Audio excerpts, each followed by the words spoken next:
Hi, this is Robert Kiyosaki, and you're listening to Capital Hacking. This is the most important thing you can listen to today.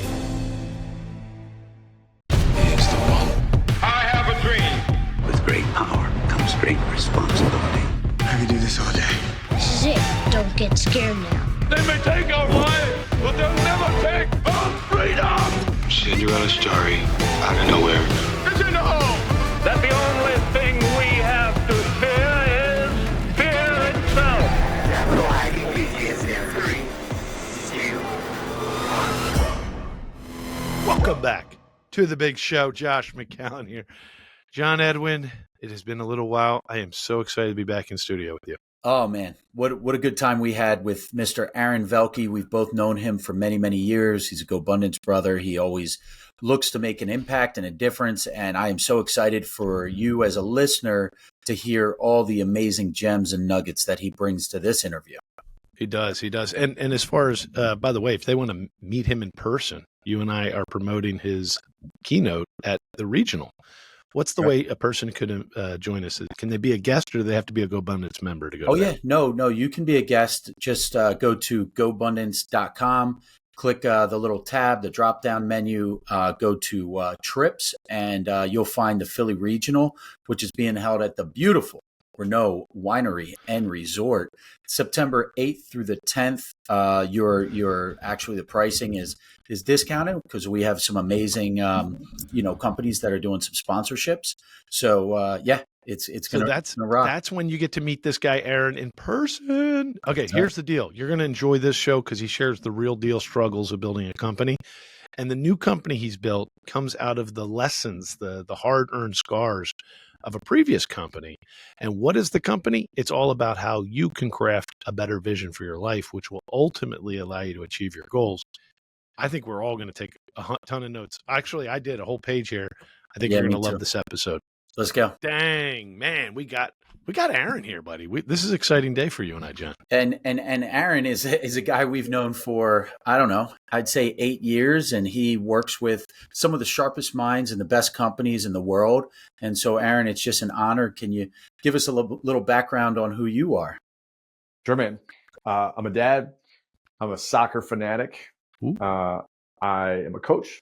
I help people build a vision and become visionary leaders, which is an interesting topic. I think as we talk through today, we'll probably explore it, but it's the transition from being the operational manager in many ways, or maybe the operational and structural leader of the company, to really lending themselves to leadership fully and not down in the weeds. So that's really fun. I'm an adventurer. I'm a traveler. I love to be around the globe and finding new cultures. And I do a lot of work internally to make sure I'm showing up my best. So I've learned a lot about that. And I think underneath all that, man, I'm a very curious artist. Like I see my work as art, and I'm trying to bring more of it to the world. Wait, when you say your father, how many children? How old? Just one. I got a little man named Emerson. Ooh, how old? He just turned 3 about a week ago. Ooh, doggy. That's a nice age, right? Yeah. You can do a lot of things. He can do a lot of things. He's learning to talk. He's certainly testing limits. You know, if you don't watch him for a minute, he'll swan dive off the couch. He is a full on 3-year-old boy. Yeah, that's awesome. And home for you is on the East Coast, I think, right? Where's No, home? I'm out in Scottsdale, Arizona. I'd say it's taken a while to make this home, but my OG location was Baltimore, Maryland, DC, Okay. And now I'm based here in Scottsdale, which I now call home. It's taken a while, but I now call home. John, do you mind if I jump in on a quick question? Yeah. So, Aaron, we need to do a deep dive into Living Vision. Your business today, it depends where people are at when they're listening to this show. If they've built a business, maybe this struggle of creating vision is something they've experienced. If this is people that are in a great career and they're looking to add to their human development, human capital, let me pose this question. The fact that you created a company called Living Vision and that you help people create the vision or help them write their own vision shows this must have been a need. And, I want to ask, how did you discover that this was a problem or a challenge in this world? And what made you take this leap? Because it is not easy to start a business like yours. Hey, everybody, it's Robert Helms, host of the Real Estate Guys radio program. And when you're not listening to our show, make sure you're tuned to Capital Hacking. You're going to dig it. I have been the person that needed me. Yeah. right? I've been the guy that was lost, and now I tend to meet people at strange intersections. Now that intersection is usually the intersection of pain and change.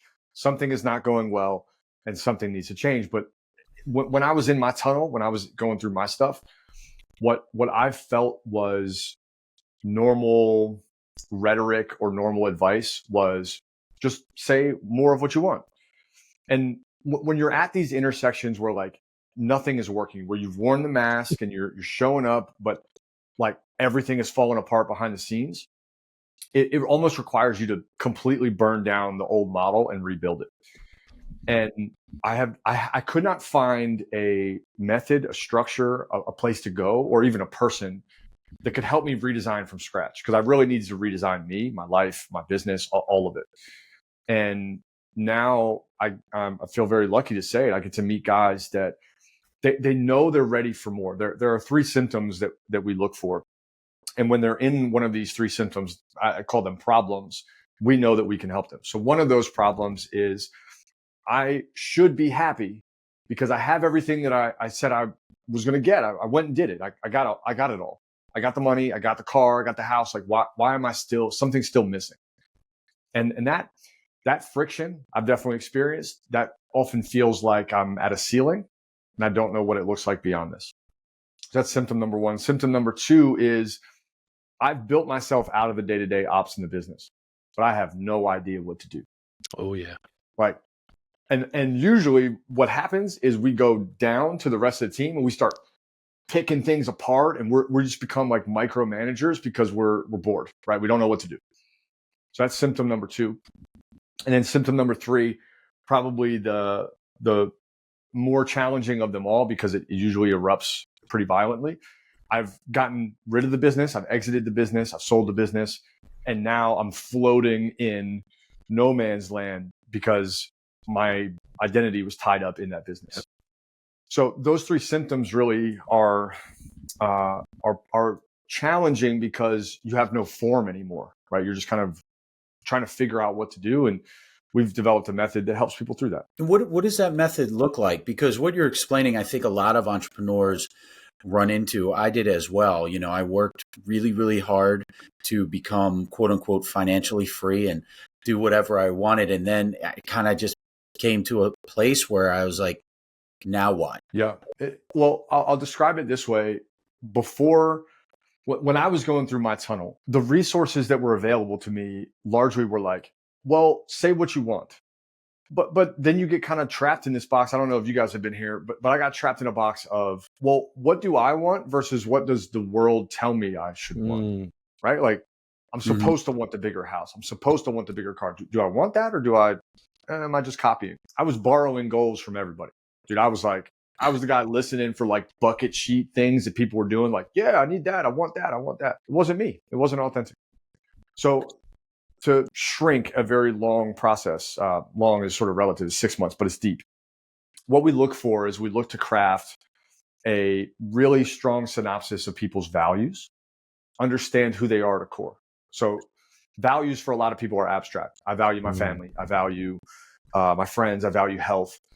But we make values really articulate down to like concrete actions. So I'll give you an example. Rather than saying I value my health and fitness, I value working out 3 to 4 times a week and going for a run at least once, right? Now that's concrete. So I can say whether I'm doing it or I'm not. If I just say health and fitness, it's very hard to figure out if I'm doing it or not.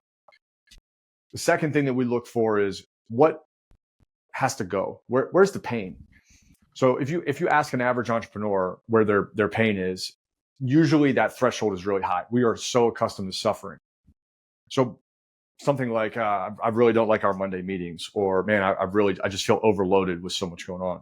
But if you start to get down and you reduce the pain threshold, we can find like some really good things. Like I don't like missing dinner at home with the family, or, you know, I really don't like this particular responsibility. I hate having to report to the board, or I really don't like virtual meetings.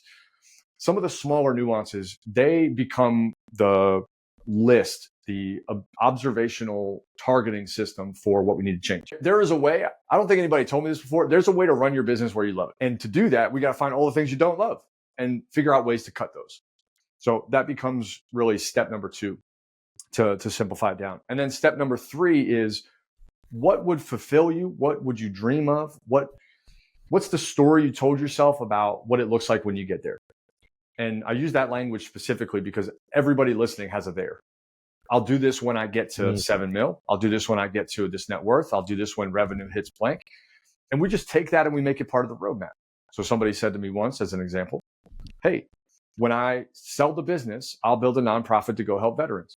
And I was like, okay, great. You've given me the formula now for how to help you build your business. Now we need to make a flywheel where we build the nonprofit into the operations of your business. And now both grow simultaneously. Oh, nice. So we sort of formulaically build this out. So we have our values, we have our void, the things that we need to cut, and then we have our vision. And that triangle is our essentially formula for change. I feel like we just got a master class there, John.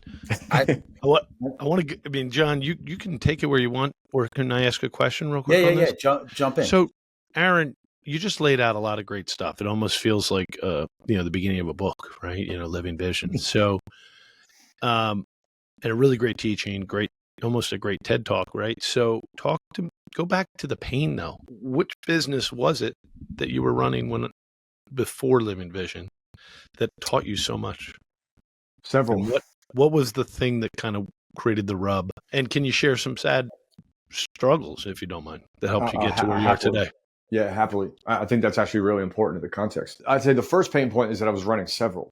And here's what I thought. My story was this: having multiple businesses is the way to more. And what I learned was that what I was actually doing was hedging and not going all in, because I was afraid to potentially lose. And if I was all in and then it failed or something happened, I'd be at zero.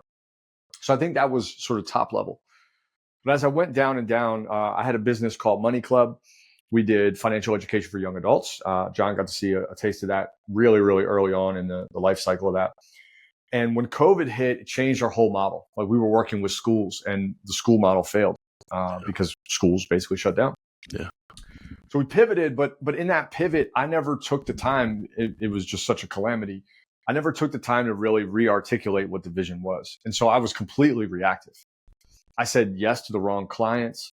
I was avoidant of some of the key decisions. I didn't hold my lines and principles when we got investors in. Like, I really lost the way of what we wanted to build for what needed to happen. And those sound like they could be really narrow, but I think they're sort of like rocket ships. Like, if you're 2 degrees separated at the start, you're just going to get wider and wider. So I compromised what I wanted, my values, to build this thing for the lens of money. And then I think probably more than all of those things, I have, in the pursuit of business, felt like the only way to be in business was to mold to the environment and be what the world needed me to be. So, there was a completely inauthentic version of Aaron for a long time that I like tried to show up a certain way. I just didn't know how to be me and work and make it work. Well, there's a struggle there that I want to dig in, if you don't mind. So I get it. You tried to make that business work. It was a genius idea, I'm sure, with the school model. But you do have to live. You have to eat every day. So, and you have to be adaptive to the market, right? So you're saying, how do you define the difference between what you just described as being inauthentic and the fact is you do have to meet an economic need? Like, the market has to buy your service. Hi, this is Melanie McCallan. Josh and I are just so grateful for the many investors who have already joined us at Accountable Equity. Accountable Equity is so much more than a capital group. It's really a community of accredited investors that want to learn and grow together. I just want to personally invite you, if you want to find out more about this type of investment and see if it's right for you and your family, please visit us at accountableequity.com. Hey, it's Hal Elrod, author of The Miracle Morning, and you're listening to Capital Hacking. Enjoy. Yeah. I think this is the question that underpins a lot of businesses that are going through hard stuff or transformation, right? Here's the way I would define it. The pursuit of capital does require a lot of adaptation, but you need limits, right? You need restriction on that. You need bumpers on the bowling lane to make sure you don't end up in somebody else's lane. What I was willing to do was to cross over into the wrong bowling lane and sort of the do whatever it takes is a very slippery path into discontentment, resentment, and I think a burnout right? I would describe burnout as the contradiction of your goals and your values. So more of my goals cost me what I really cared about. Yeah, I like that. And the more that I was like, again, that gap started really small. I was like, oh, well, this isn't the right client, but we need a client. And then it started to march and march and march. And before I knew it, I'm saying yes to things like we started marketing in India. Like, hold on a minute, how did we get here? Right. And it took me a moment to figure out how we got That's actually really far. Like so far, like we were talking about financial education and how we got there. I mean, I can tell you the steps, but what they felt like paper cuts, right? They were not painful. They were just nuances and small pains. But over time, those things add up. And I could name hundreds of CEOs that we've worked with that have slowly drifted, right? They drifted in their marriage. Not that it's a bad marriage, but they're not present at home. They're not leading their family. They're drifted from their kids. They're not connective. They're not guiding the process of like building a relationship. They've drifted from what they stand for. They've drifted from their health. And I was the drifter, right? I just like out of convenience, let this stuff slide. And before you know it, you're not a leader anymore. Yeah, dude. I mean, that was articulated really well. I was going to ask you how you compromised values through the lens of money, but it sounds like you just answered that question. And it's interesting. You said, when you're a degree or 2 degrees off, it's not that much in the beginning, but as you move along, you move a long way away from who you are or were.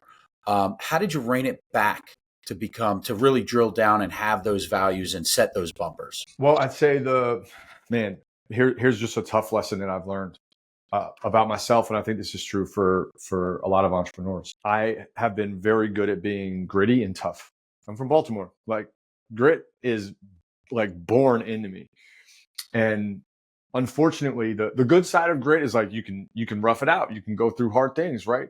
But I found myself saying, it's not that bad. It's not that bad. It's not that bad. And I've learned that's like a giant red flag for anybody, right? It's not that bad. The reining in was costly because the longer you drift and the longer you say it's not that bad and you pretend to yourself and you avoid the tough conversation or change, the worse it gets, right? You're just digging a hole. So reining it in by the point that I had to rein it in, and this is business and personal. By the time I got to a place where I had to rein it in, it required significant severance. Like I just had to cut things off and let it go. But that was relationships, that was friendships, business partnerships. Like they just had to be severed for me to be like, okay, I'm way lost. And I really hope that more people become aware of what they're compromising when they say soft yeses and kind of get off track. If you get to the place where it's that bad, like I was, that sometimes is your only option. Like, okay, I'm not doing this anymore. I'm drawing the line in the sand. I'm doing it different tomorrow.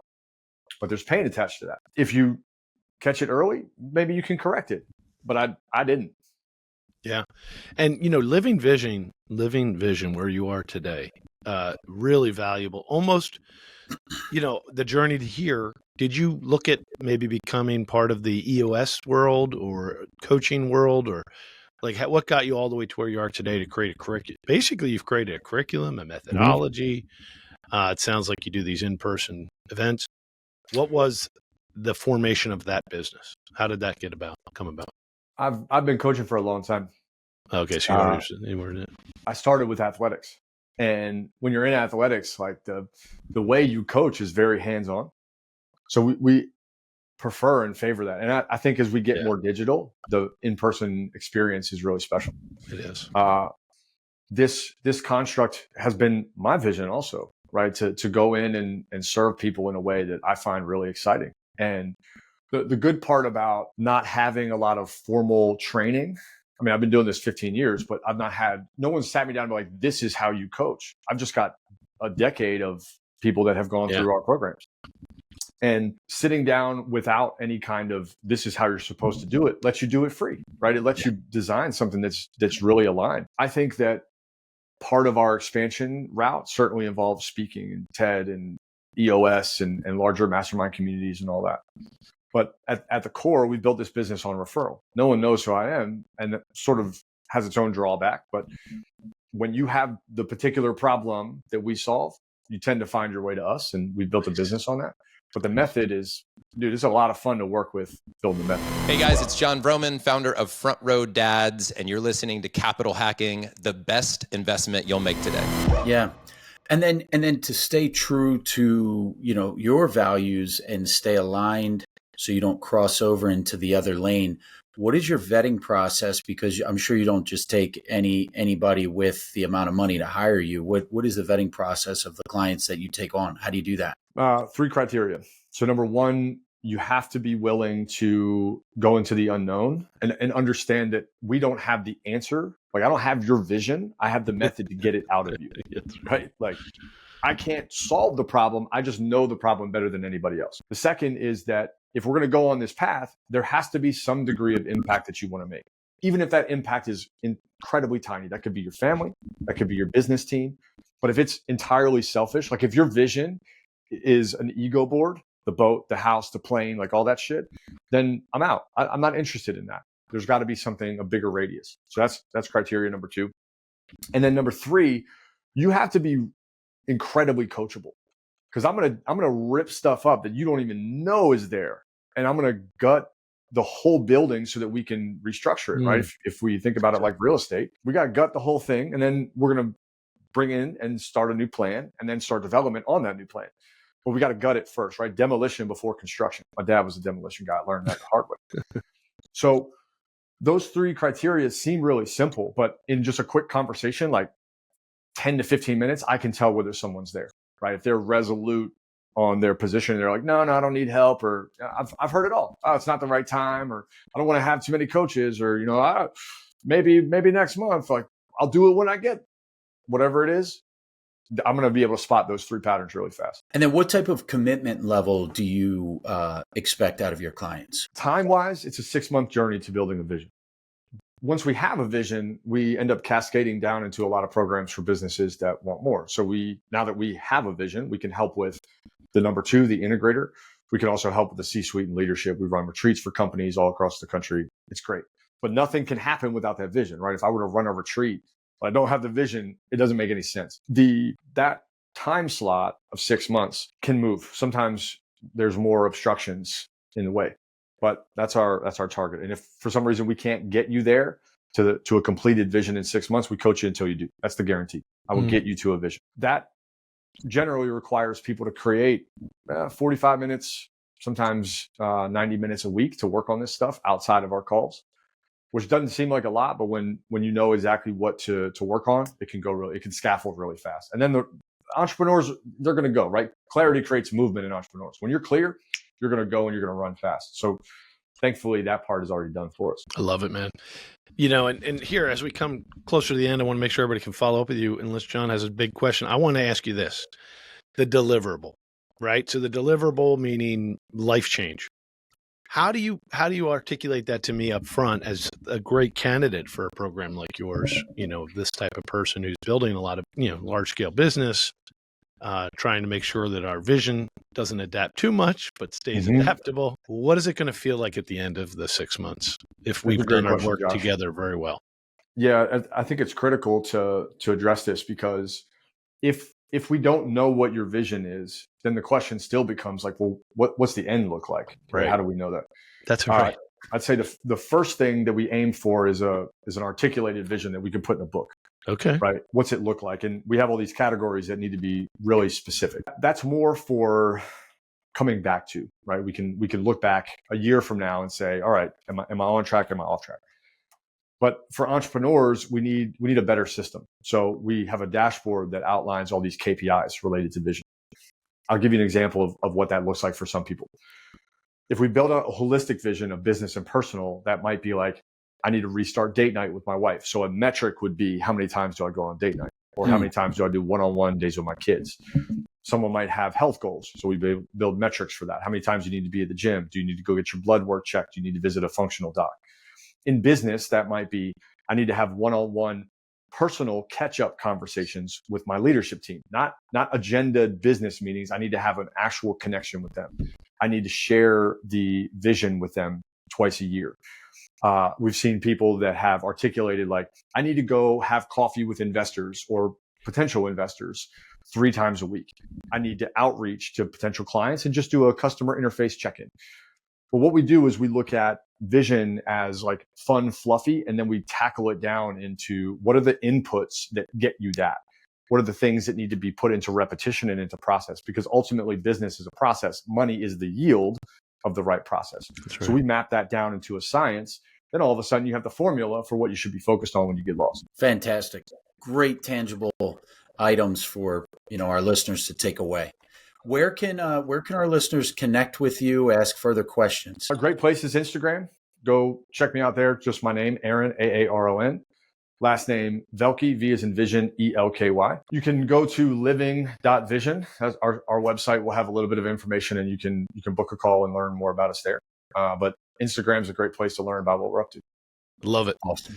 Thank you, buddy. And I'm sorry you left Baltimore, because that's right in our neck of the woods. We could hang out and do some retreats at our properties. That'd be fun. I'll just have to fly out. No problem. I'm headed there this weekend actually to do a retreat. So I'll be there. Which part of the world? Where will you be? I'll be in Baltimore for Friday and Saturday for a 2-day retreat with the company. And how many people will attend that retreat? It'll be me and my number 2 included, about 17. Oh, that's big. 2-day retreat with a restaurant group that's moving from 3, moving into 4, but the goal is to get to 10 restaurants. Dang. And Josh, Aaron is one of our speakers on Focus and Leadership at Renault at the Philly Regional. Yeah, Go Abundance Regional event, September. You're going to be one of the keynotes. That'll be fantastic. We love it. It'll be a lot of fun. Yeah, buddy. Cheers. Hey, cheers. Appreciate you guys. Damn straight. We just got buddy. We got to the end of another great show. And everyone listening right now, you're the family and friends. Thanks for staying till the end. That was so fun. And hey, hit the like, hit subscribe. We're here to serve you guys. That's why we're doing this show. Josh is not paying me. I'm doing this off of my quote unquote sweat equity, because we want to make a difference in your life. And then that ripple effect will continue to touch the world. Hey, amen, brother. Please check us out on capitalhacking.com, all the social media threads. And yes, I know you've probably already sent this episode to one of your best friends. Thank you. We love you. Just go right into your iPhone, hit the plus symbol. We'll talk to you later. See you next week. Share.